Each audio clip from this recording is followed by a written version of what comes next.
Shalom!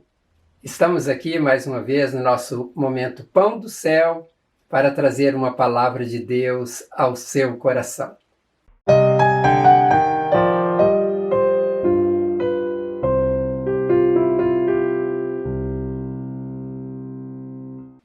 O tema da mensagem de hoje é: Deus é Deus de todos? Será? Você já ouviu alguém dizer: não importa a religião, todos temos o mesmo Deus? Ou dizer: as religiões são muitas, mas o Deus é um só? Eu ouço isso constantemente. Eu lhe pergunto: o que você acha destas falas? Estas frases estão corretas? Qual a sua opinião sobre isso? Eu quero, na reflexão de hoje, tratar deste assunto em 3 prismas. Em primeiro lugar, quero falar se todas as religiões têm o mesmo Deus. Em segundo lugar, quero falar se Deus é Deus de todos, do ponto de vista dele mesmo, do próprio Deus. Isto com base, é claro, nos escritos sagrados. E em terceiro lugar, quero falar se está correta esta ideia de muitos de que Deus é Deus de todos, com base na livre escolha dos seres humanos. Então vamos começar pela ideia que muitos têm de que existem muitas religiões, mas o Deus é o mesmo. Das 3 abordagens que vou fazer sobre este assunto, acho que esta é a mais fácil. De fato, há muitas religiões no mundo, mas o Deus das religiões nem sempre é o mesmo Deus.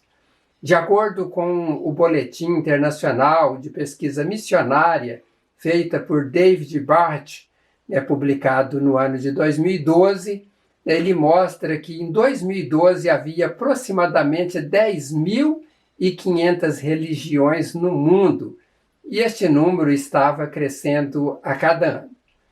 Mas apesar deste número elevado de religiões, com base em estatísticas mais atualizadas no ano de 2020, os dados mostram que 84% da população mundial está afiliada em apenas 4 grandes grupos religiosos.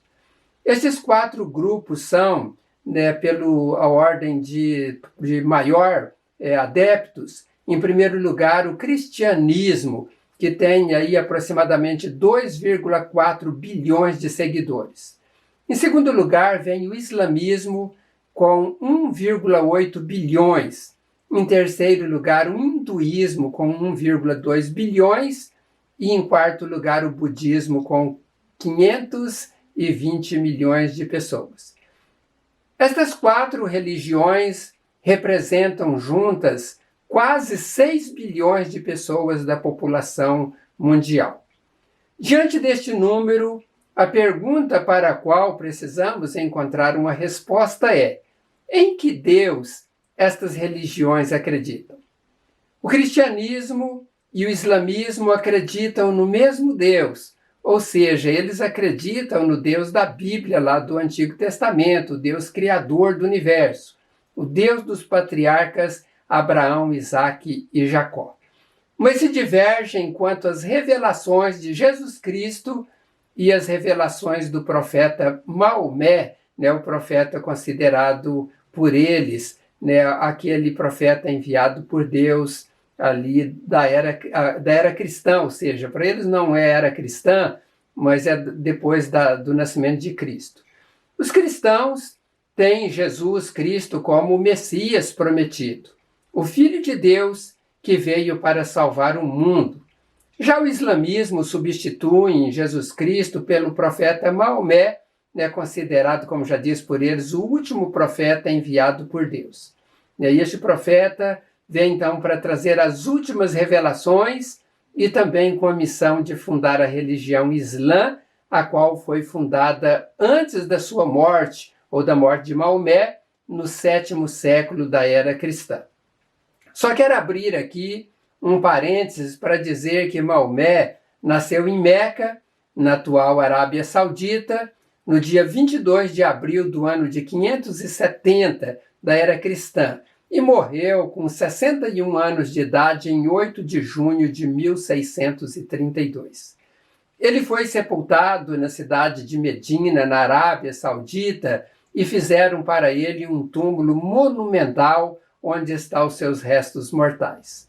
O túmulo de Maomé é visitado por milhares de pessoas, mas ao contrário de Maomé, Jesus Cristo morreu e foi sepultado em um túmulo simples, cedido por José de Arimateia, porque Jesus não iria ficar no túmulo. De fato, ele não ficou. Ele ressuscitou ao terceiro dia e vive com o Pai eternamente, e um dia virá para buscar a sua igreja. Eu não podia deixar de dizer isto. Se alguém visitar aquele túmulo considerado como sendo o túmulo de Jesus, não vai encontrar nada de Jesus lá dentro, porque Jesus ressuscitou, ele foi embora, não existe restos mortais de Jesus ali naquela sepultura. Então, fechando o parênteses e voltando a falar sobre as religiões, a terceira maior religião do mundo é o hinduísmo.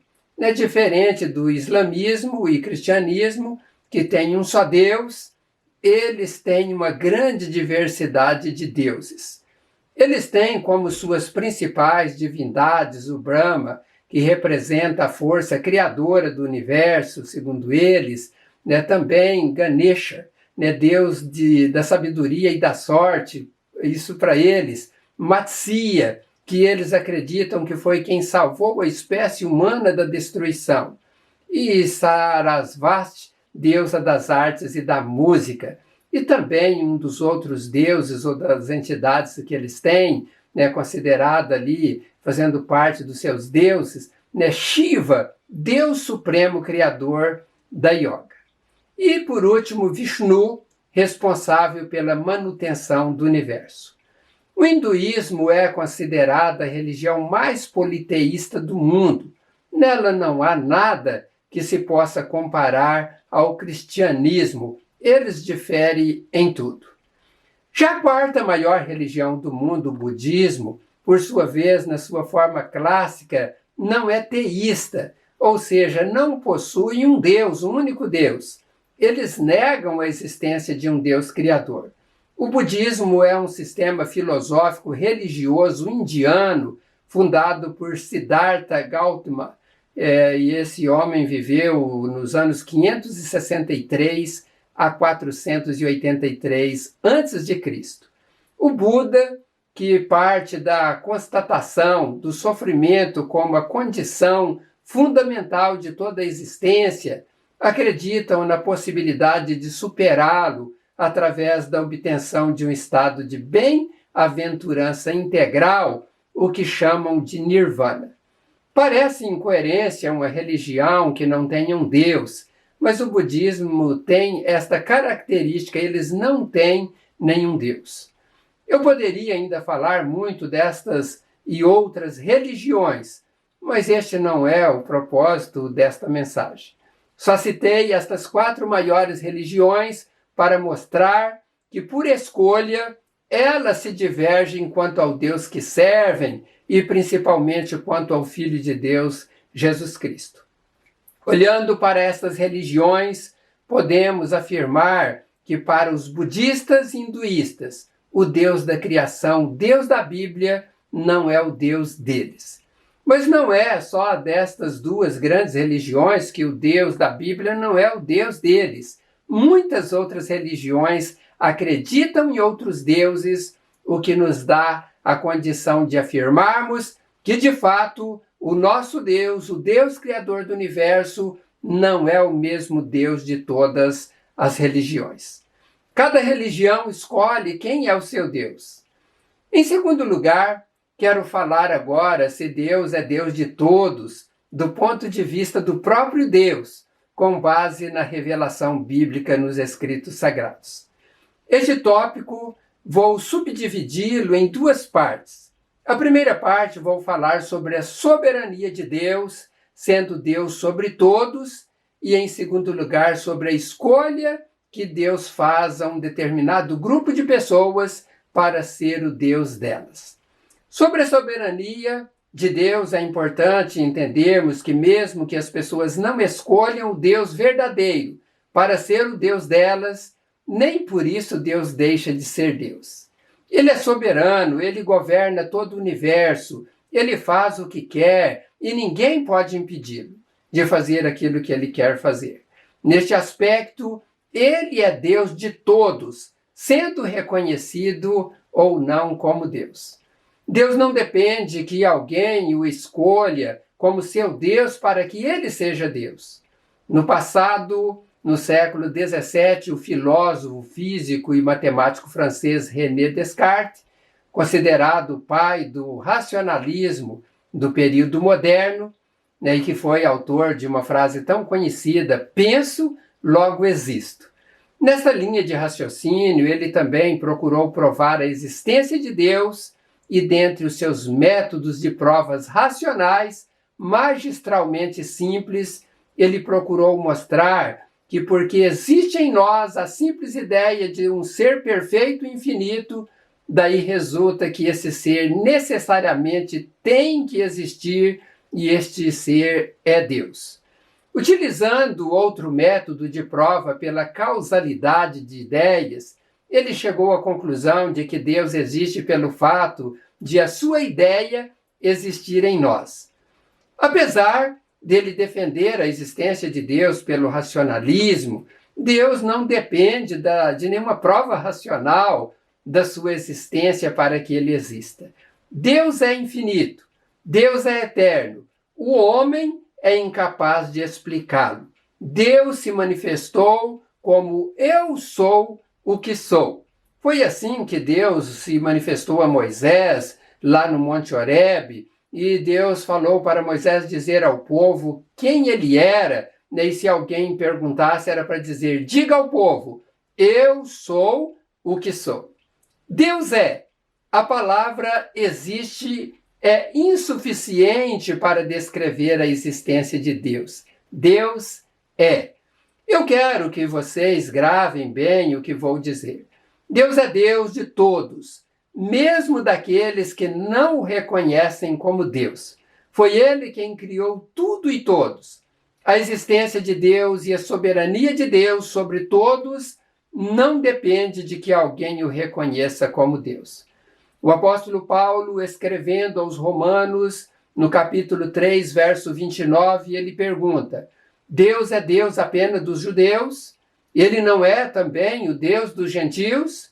Sim, dos gentios também, visto que existe um só Deus, que pela fé justificará os circuncisos e os incircuncisos. Paulo aqui está afirmando que Deus não é Deus somente dos judeus. Ele é também Deus dos não-judeus, e ele, sendo o único Deus do universo, justificará todos pela fé. É claro que aqui ele está se referindo à justificação pela fé daqueles que crerem em Deus e em seu Filho Jesus Cristo como Senhor e Salvador. Em outras passagens bíblicas, Paulo também diz isso. Por exemplo, em Efésios capítulo 4, verso 5, ele diz: há um só Senhor, uma só fé, um só batismo, um só Deus e Pai de todos, que é sobre todos, por meio de todos e em todos. Notem que no verso 6, ele destaca que há um só Deus e Pai de todos, que é sobre todos, por meio de todos e em todos. Explicado neste ponto de que Deus é Deus de todos pela sua soberania, agora vou falar sobre a escolha, o método que Deus usa para selecionar um determinado grupo de pessoas para ele ser Deus destas pessoas com o fim de abençoá-los. Para isto, eu quero ler primeiramente o que está registrado em Jeremias capítulo 7, verso 23, que diz o seguinte: é próprio Deus dizendo: mas isso lhes ordenei, dizendo: dai ouvidos à minha voz, e eu serei o vosso Deus, e vós sereis o meu povo. E andai em todo o caminho que eu vos mandar, para que vos vá bem. Esse texto, relatando a palavra do próprio Deus, traz de forma clara que Deus tem um povo seleto para agir como Deus sobre este povo com fins de abençoá-los. Este grupo seleto que Deus tem como seu povo são aqueles que dão ouvidos à sua voz e que andam em todo o caminho que ele ordena. Ele diz claramente que os que assim fazem, ele se coloca como sendo Deus destas pessoas. E ele considera estas pessoas como sendo o seu povo. As pessoas deste grupo que fazem parte do seu povo, dos quais ele é Deus, têm a promessa de que irão bem. Em Jeremias, no capítulo 11, verso 4, ele reafirma de que ele é Deus de um grupo de pessoas, e ele diz: dai ouvidos à minha voz, e fazei conforme a tudo quanto vos mando, e vós sereis o meu povo, e eu serei o vosso Deus. Paulo, escrevendo aos Romanos, no capítulo 10, verso 12, ele diz o seguinte: não há diferença entre judeus e gentios, pois o mesmo Senhor é Senhor de todos e abençoa ricamente todos os que o invocam. O que precisamos observar é que há um povo que Deus considera como seu povo e outro povo que ele não considera como sendo seu povo. Os que ele considera como seu povo são aqueles que recebem Jesus Cristo em seus corações e se rendem a ele. Paulo deixa isto ainda mais claro quando ele escreve aos Colossenses, no capítulo 1, versos 21, 22 e 23, onde a palavra lá diz o seguinte: antes vocês estavam separados de Deus, e em suas mentes eram inimigos por causa do mau procedimento de vocês. Mas agora ele os reconciliou pelo corpo físico de Cristo, mediante a morte, para apresentá-los diante dele santos, inculpáveis e livres de qualquer acusação, desde que continuem alicerçados e firmes na fé, sem se afastarem da esperança do Evangelho, que vocês ouviram e que tem sido proclamado a todos os que estão debaixo do céu. Esse é o Evangelho do qual eu, Paulo, me tornei ministro. Ou seja, o Evangelho Salvador de Cristo é pregado no mundo, e todos aqueles que acreditam neste Evangelho se rendem a Jesus e passam a fazer parte do povo de Deus, para o qual Deus se declarou como sendo o seu povo, e declarou que este povo é o povo que será abençoado, que irá bem. Você compreendeu que para você ter Deus como seu Deus, você precisa entregar o seu coração a Cristo e segui-lo? Se você não fez isto ainda, eu lhe convido para fazer agora mesmo, e assim você fará parte daquele grupo que o Deus Criador, o Deus Todo-Poderoso, o Deus Soberano, disse que existe um povo, do qual ele considera o povo, e este povo é aqueles que são regenerados através do sangue do Cordeiro de Deus, a saber, Jesus Cristo, nosso Senhor. E se você, então, toma esta decisão, se não tomou ainda, de receber Jesus no seu coração e de seguir esse Jesus, você é incluído neste povo, neste grupo seleto de Deus, que é o grupo dos salvos. E eu quero orar para que Deus venha lhe ajudar, uma vez que você recebeu Jesus no seu coração, você continuar caminhando, perseverando na fé até o fim, porque este mesmo Jesus que ressuscitou, ele voltará um dia para buscar os salvos, buscar a sua igreja, para viverem com ele eternamente nos céus. Oremos ao nosso Deus. Eu te agradeço, ó Deus, pela tua palavra, que revela de uma forma clara que o Senhor considera como teu povo, aqueles que recebem Jesus em seus corações e que decidem seguir ao Senhor os teus preceitos e aquilo que Jesus nos ensinou. Ó Deus, de fato, há muitas pessoas equivocadas, achando, ó Deus, que o fato de o Senhor ter criado elas, que o Senhor então é o Deus delas que vai salvar, ainda que elas não façam nada.